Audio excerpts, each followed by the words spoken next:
سب کو 13 رجب در ابو طالب سے ملنے والی خیرات کے بھکاریوں میں قرار دیا۔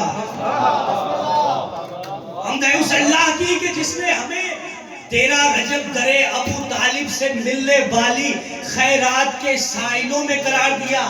اب یہ الگ موضوع ہے کہ مولا علی کی آمد پر حضرت ابو طالب نے کیا کچھ صدقہ خیرات کیا تھا، لیکن اتنا پہچان لیجئے گا در ابو طالب سے ملنے والی خیرات ہر کسی کے نصیب میں نہیں ہوتی۔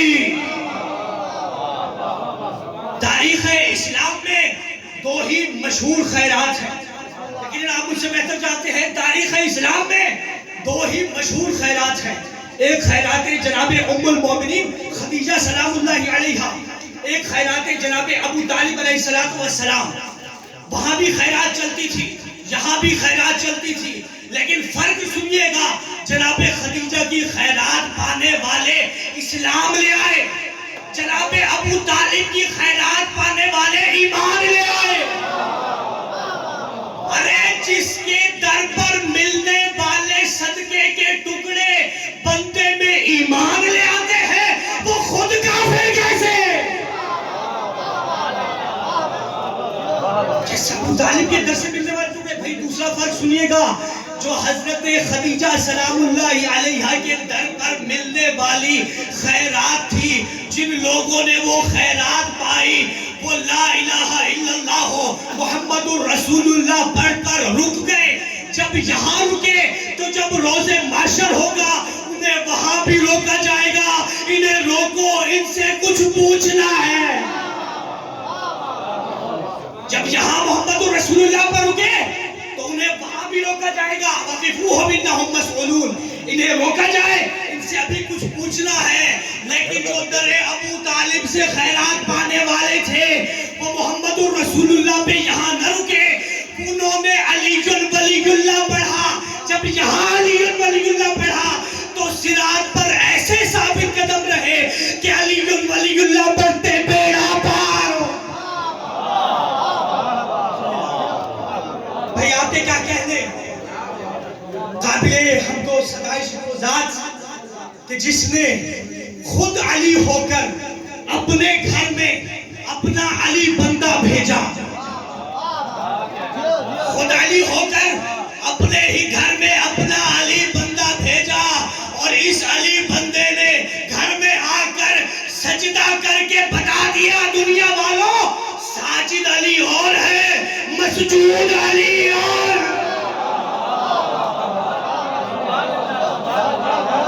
ساجد علی اور ہے، مسجود علی اور ہے۔ اس علی نے اس گھر میں آ کر بتا دیا دنیا والوں، خالق علی اور ہے، مخلوق علی اور ہے۔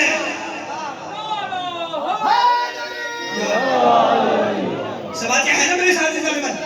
میں نے صدامہ کلام میں سورہ مبارکہ یونس آیت نمبر 35 تلاوت کرنے کا شرف حاصل کیا۔ شاید رب العزت ہوا بسم اللہ الرحمن الرحیم افمن یہدی۔ بھائی عربی عبارت سے محظوظ ہوئیے گا، اگرچہ یہاں پر ترجمہ کرنا جسارت ہوگی، عربی عبارت ہی یہاں پہ پڑھنے کے لیے کافی ہے۔ بسم اللہ الرحمن الرحیم افمن یہدی الی الحق احق ان یتبع امن لا یہدی الا ان یہدی۔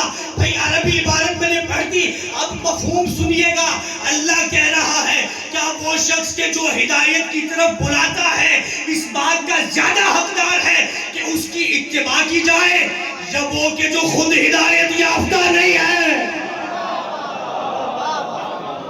بھائی قرآن پڑھ رہا ہوں، قرآن پڑھ رہا ہوں، کیا وہ کہ جو ہدایت کی طرف بلاتا ہے اس بات کا حقدار ہے، اس بات کا سزاوار ہے کہ اس کی اتباع کی جائے، یا وہ کہ جو خود ہدایت یافتہ نہیں ہے مگر یہ کہ اسے ایک ہادی کی ضرورت ہو؟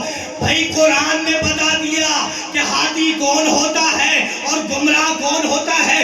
اب فیصلہ دنیا پہ چھوڑ دیا، دنیا والوں، ہادی اسے بنانا جو کم سے کم ایسا ہونا چاہیے، جو کم سے کم ایسا ہونا چاہیے کہ جو ہادی ہو، جو ہدایت یافتہ نہ ہو، ایسا نہ ہو کہ جو کہے دنیا والوں شیطان مجھے بھٹکا دیتا ہے۔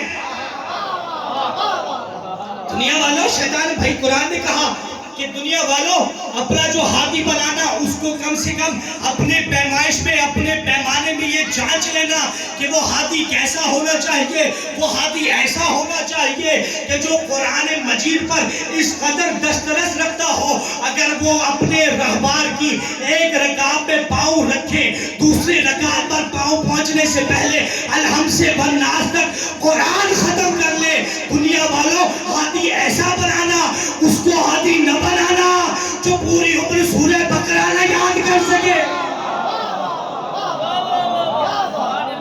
پوری عمر سورہ بقرہ نہ یاد, میں قرآن مجید پڑھ رہا ہوں. قرآن نے کیا کہا دنیا والوں, ہادی اسے بنانا. دنیا والوں, ہادی اسے بنانا کہ جو اپنے واجبات کی ادائیگی کے لیے ظاہری طہارت کا بھی محتاج نہ ہو.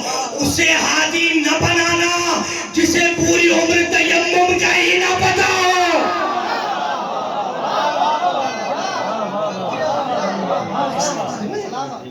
تو اب جب سرکار رسول بھائی خداوند متعال کا فیصلہ ہے نا کہ اس نے زمین کے آخری لمحے تک, اس روئے کائنات کے آخری سیکنڈ تک اس زمین کو ہادی سے خالی نہیں چھوڑنا. اب سرکار محمد مصطفیٰ کے دنیا سے چلے جانے کے بعد جب چشم فلک نے روز آخر تک نگاہ ڈالی تو اس کی نظر میں سوائے علی و اولاد علی کے کوئی ہادی نہ تھا. سوائے علی و اولاد علی کے کوئی ہادی نہ تھا. تو ہدایت کیا ہے؟ ہدایت خاصہ ہے محمد و اہل بیت محمد کا. اب میں تقریر شروع کرنے لگا ہوں. اب تقریر یہاں سے شروع ہوگی.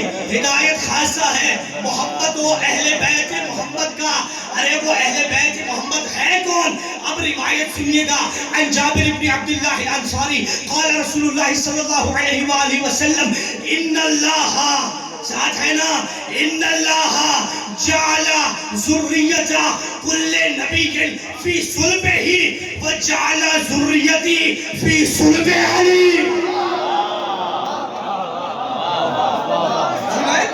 اللہ جعل ذریت کل نبی فی صلبہ وجعل ذریتی فی صلب علی. اللہ نے ہر نبی کی ذریت کو اسی کی صلب میں رکھا, میری ذریت کو علی کی صلب میں رکھا. بھئی اللہ نے کیا کیا؟ قاعدہ کیا تھا؟ قانون کیا تھا؟ قانون کیا تھا؟